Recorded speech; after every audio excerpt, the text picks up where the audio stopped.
The average tariff on Indian textile products in the EU and the US is higher compared to competing countries like Bangladesh and Pakistan, Minister of State for Textiles Ajay Tamta said in a written reply in Rajya Sabha.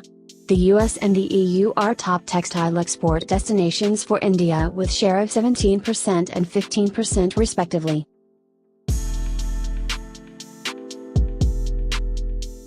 The Chinese government's new e-commerce law takes effect from January 1, 2019. Under the new law, consumers will enjoy better protection and stricter regulations will be in place for e-commerce operators. Single purchase limit for Chinese consumers to buy online from overseas will now be 5,000 yuan while the yearly limit would be 26,000 yuan.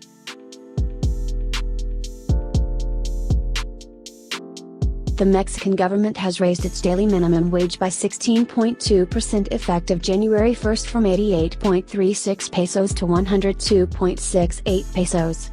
Mexicans working in the northern border will, however, see their salaries double as their minimum wage will be 176.72 pesos per day. The minimum monthly wage of $102 a month is still less than the Latin American average.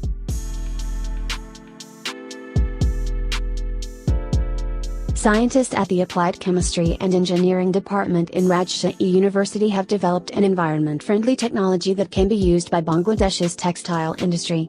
The technology will play a role in creating an environment-friendly apparel sector.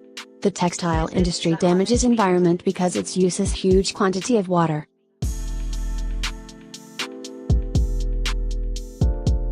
Identifying cotton as a key driver for the manufacturing sector, Kenya has earmarked the cash crop in its Big Four action plan as a multi-purpose crop with the potential to turn around the collapsed textile industry, with lint and seed being the principal products. Yields, however, remain low, with the annual production recorded at 25,000 bales last year.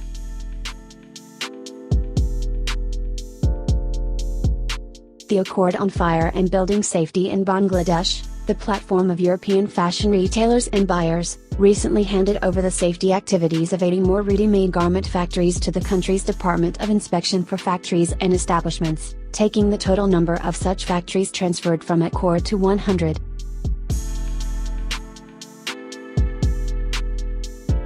Around 70% of European Parliament lawmakers recently backed the European Union-Japan agreement that binds two economies accounting for about a third of global gross domestic product and signals their rejection of protectionism by launching the world's largest free trade zone early next year.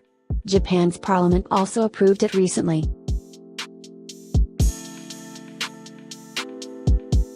Vietnam's textile garment sector has grossed over $36 million in export turnover in 2018, up 16.01% against the previous year, according to Vietnam Textiles and Apparel Association Chairman Vu Duc Giang.